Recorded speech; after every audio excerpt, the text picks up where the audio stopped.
Well, ladies and gentlemen, welcome to our conjunction video of the week. And today we're going to be covering Sun and Moon conjunction in your 10th house. And what happens when Sun and Moon are together in one sign, one house.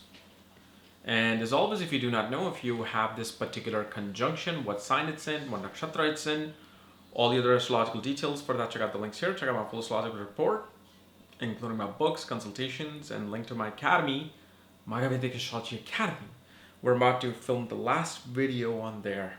So then you'll have everything there. Now, Sun and Moon, very, very dynamic conjunction because it has many things operating in it. It has the tithi, the distance, the angle of Sun and Moon. Okay. It also has the main concept of waxing and waning. So if Moon is before the degree of the Sun, it's waning. It's pretty much, it's a dark moon regardless. You know, if let's say Sun is at 1 degree, Moon is at 29 degree.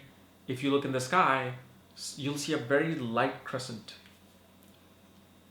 Now, if Moon is forward to Sun's degree, so let's say if Sun is at 14 degrees, Moon is at 20, that's waxing. As Moon is at 9 degrees, 8 degrees, it's waning. It's coming to the Sun.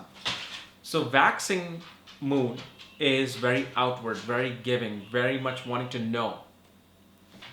Waning Moon is more within, holds things within, is a bit selfish because it shows that in previous life a person couldn't get what they want. Just like if a hungry kid, died from hunger, in this particular period when the food comes in the next life, they'll get it for themselves first before they do anything. That's a waning quality. Okay, so they're now in the 10th house. Now, one thing, and I'm showing my audio sounds different because my mic is all packed up and all that, with all my other stuff. So I'm just using the camera mic right now. Actually, not camera, but I have a shotgun mic. Hopefully it helps. But one thing you have to understand about the 10th house is that usually all planets do well in the 10th house. It's like you're telling something as small as the Moon or Mercury and telling them, hey, go on the stage, go stand on the stage. So anyone who is kind of like asked to be on the stage, they feel special, they feel good. Because 10th house is direct Imam Kuli directions where Sun is at its highest point around the noon time.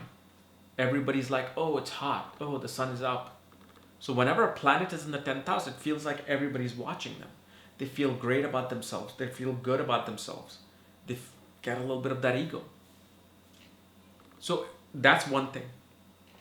Then Sun naturally gets a directional strength in the 10th house. One knows their focus. One knows what they want from childhood.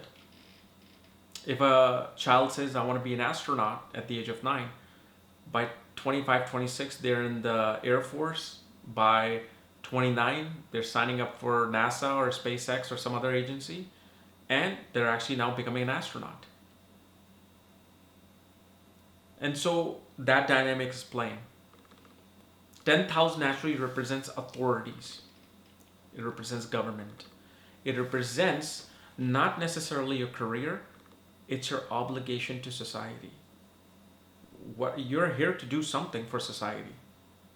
Either you're here to save 1 million lives or you're here to kill 5,000 people in one day.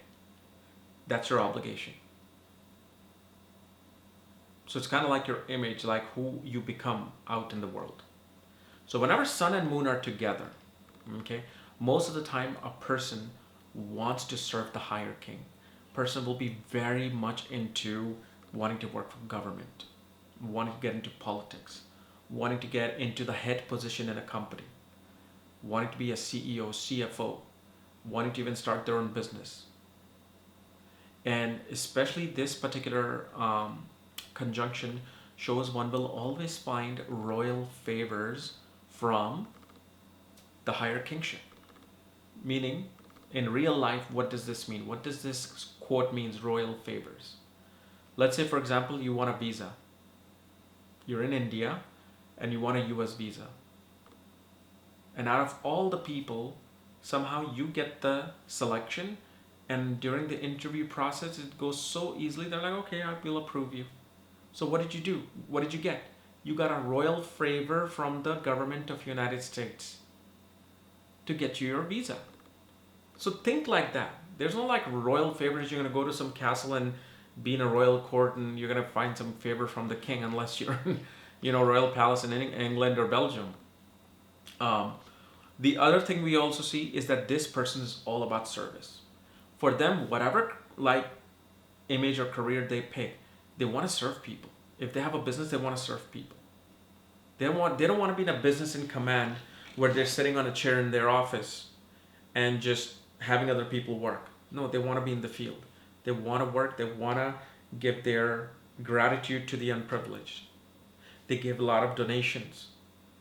They give a lot of what do you call? They pretty much do a lot of philanthropy work. One thing you will notice, I've known two people with this particular placement, but it does do that usually, is that a person has a disturbed sleep. They're just either sleep very late, or sometimes, especially when you see with this placement, malefics are transiting the 12th house, like Saturn, Rahu, Ketu, Mars. For that period, they're just very much awake. Now, why is this happening? Is because of the fact this person needs to also lead a spiritual path. Whenever, with certain alignments, sometimes it's just straight up medical thing or psychological thing or psycho thing. But with this particular placement, if all the other planets are favoring it, it shows that a person is not able to sleep because life is asking them to meditate at night. Because some of the most powerful meditations occur at night when the energies are high. Because in the daytime, in the land that you're in, everybody's energy is up. Remember, we're all linked. I'm linked with my neighbor. I'm linked with the person 50 miles away from here. We are under this one network. So what happens at night? Literally, I would say 90% of the population goes to sleep, goes to bed. That means their energy is low. And this is the period where you can pretty much understand your own inner energy without interference from other frequencies.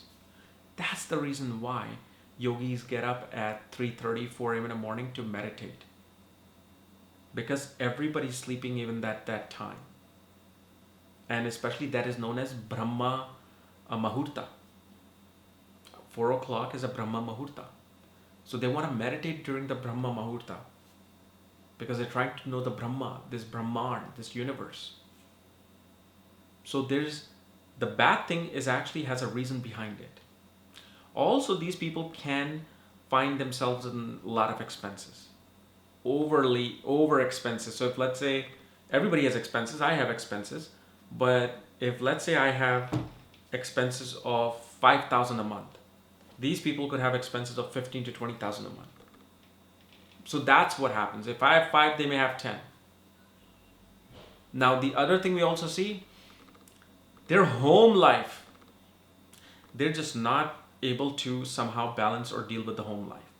They give more of their life to the society outside. Like for example, I'm not saying that he has this, but if you look at Mahatma Gandhi, Martin Luther King, they were all about going out there and fighting. Not in terms of like physically fighting, but they were fighting for their people. They were doing whatever they can. They were spending nights trying to, kind of strategize about the rallies, strategize about the speeches, strategize about, talking to other people about what they need to do. So these people get strongly absorbed in their professional life and in their obligation to society and can ignore their home life. Now, of course, this conjunction that I'm giving you is simply a conjunction by itself. If you got, let's say, Saturn looking at this, Jupiter looking at this, Mars looking at this, or Venus and Mercury could be conjunct this conjunction usually, because Mercury and Venus are not so far apart from the Sun. So it's a rare occasion that you will find just Sun and Moon together. And that's the thing, whenever I run into this conjunction, usually either Mercury is there or Venus is there. Usually Mercury is there.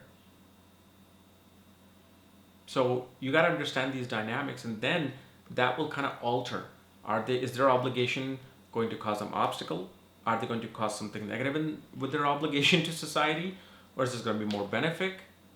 What kind of a hardship can come in? That you can see with the time cycles and aspects and conjunctions. And of course, sign and nakshatra will add the biggest quality within the person. Because sun and moon can literally make a person a performing artist, an actor. But they're going to be on the stage. Everybody's going to see them. Okay?